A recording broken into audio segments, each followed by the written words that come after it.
Thank you, sir. Thanks for the in-depth analysis. Can you also share a real-life incident where the process safety has failed? Okay. Actually, I explain you probably the latest safety failure we have come across. This is in one of the pharma plants located around Chennai, near Chennai. So the primary intimation, the first information received was about nitric acid, concentrated nitric acid leakage from the feed tank, that the client was about to pump from the main storage tank to the feed tank, which is connected to a reactor. When the reaction starts, they will drain the nitric acid from the feed tank to the reactor. This is the system there. So it was indicated that while transferring, the feed tank overflew and the nitric acid got spilled around the structures, civil structures, as well as the plant, the entire plant in the nearby area. You may be aware that the nitric acid is an extremely hazardous material. You should, like any acid, any concentrated acid, you should use water pond to dilute the leaked acid. But this contains so much of fumes that people cannot go near it. You know, for example, if I could cite, even for dip measurement in a tank, the safety gadgets will be so strong that there is absolute safety while the dip rod is dipped into the tank. So that being the case, getting 500 kgs of and specific gravity is almost double. So 500 liters tank means 1000 kgs of material. 1000 kgs of material falling on the ground, and the whole vicinity, I believe, it was reported that the whole entire area could not be accessed for nearly 12 hours. Night it has happened, and then up to morning 8 o'clock they couldn't go anywhere near. And by the time some acid has seeped into the ground, and fortunately it is concrete walled ground, so most of the fumes had gone by then they have started the correction activities, by which lot of water in abundance was poured into that thing, diluted, and then alkali added on the surface. So by the time when we visited, we found that the entire area was full of yellowish stench across the flooring, as well as wherever the pits were, collection pits and were located, they were all filled with dilute acid. So the entire atmosphere also was having a pungent odor. So then when we examined the thing, we found the reactor in the second floor was not there. That the reactor in the second floor had been moved and then placed on the ground adjacent to the in the same complex adjacent to the plant, about 300 meters away. So and the main storage of concentrated nitric acid also was found dislocated, and the drainage pipe, outlet pipe, to be completely cut off also. So and the tank was damaged at the top. The complete shell had gone inside.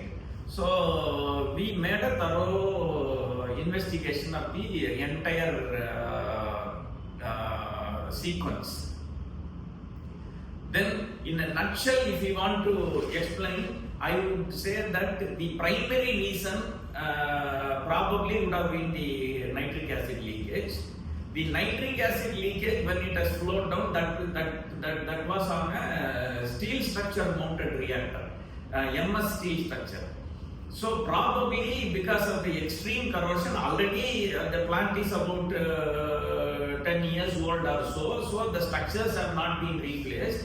So structures probably could have got weakened over the years, and when this also added up, probably the reactor could have, one of the lugs could have given way, got cut.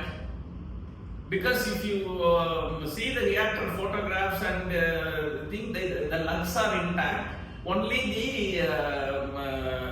structure is there standing, and the lugs have lugs along with the reactor have the reactor has come down along with the lugs. Probably one lug has got disconnected, and because of the load, drag load, the entire reactor, because of the 10-year-old,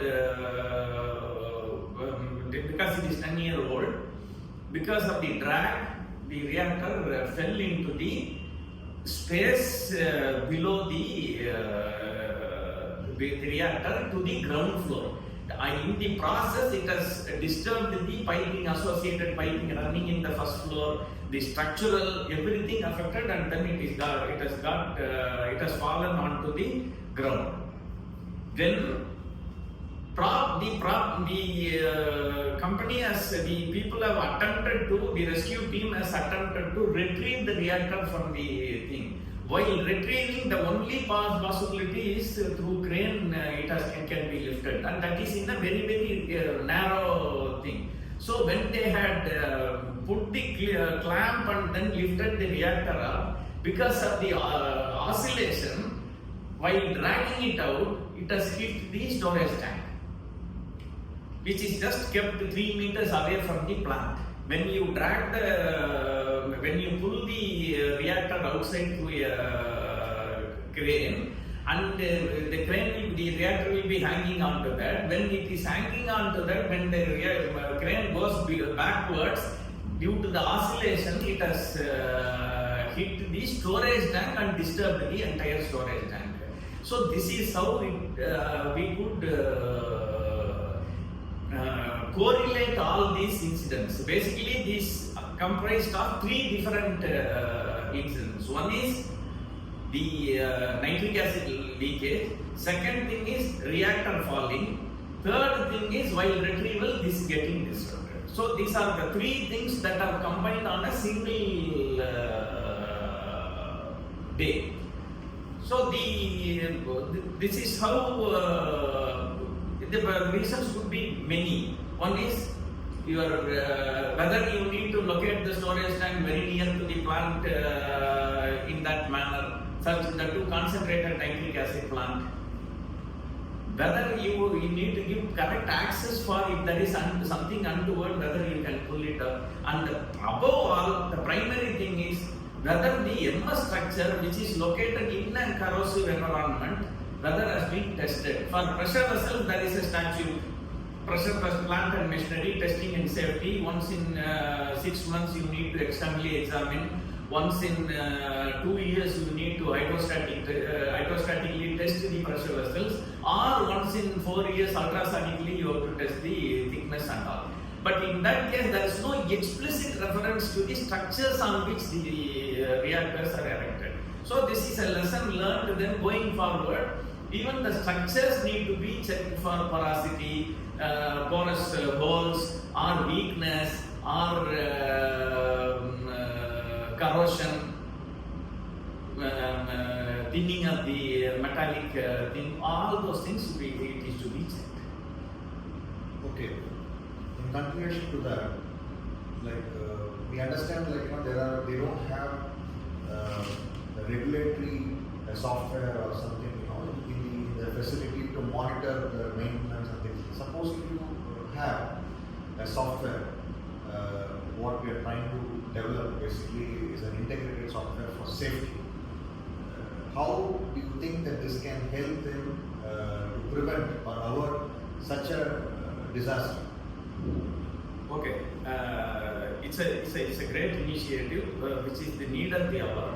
So the primary aspect that drives a manufacturing plant is information flow. The information flow, if it is available, That too, as part of the integrated process, not as a statutory complaint somebody else will do. You are the production team, you are the engineering team, you are running the plant. When you are supposed to fill in that, you operate that software, and then your software says that you need to check the thickness as well as the corrosivity of steel structures also. That eminently helps, eminently would help the cost of the system. That every month on a particular day, like a preventive maintenance schedule, along with all the other things, you check the structural stability also. And if you anticipate any reduction or any corrosion, probably you can take a pause. Normally, these multi-purpose plants operate with 3 reactors probably for one application. So you can operate for the time being and the other 2, and then take up this for maintenance, so that you can verify you can ensure continual stability of the such structures. Okay, have you come across any plant using such modern systems, or at least emphasizing on the safety aspects? Have you come across such plants in India or elsewhere? Yeah, see, India, the one plant which I worked, obviously it's a multinational organization, and there I have found that comparatively, the selection of the selection of material of construction or the leakage control. See, obviously, when you material of construction and atmospheric atmosphere, they have a correlation. Particularly in the coastal zone like Chennai, you find that moisture is always present in the system, moisture, hydrogen. And you have corrosivity, if you are using acids, strong acids and all, that is the best recipe for influencing the corrosion. So, in that company, I found that the fundamental aspects were looked upon very clearly, and systems implemented. But as far as the structural stability is concerned over a period of time, in my experience, I have not come across a structured software that would enable the organizations to predict real time, to get information real time on the structural stabilities. So probably I look upon this as an opportunity. Thank you, sir. Thank you for enlightening us with all your experience, and we definitely will reach you out for any further requirements. So it's always my pleasure. Thanks.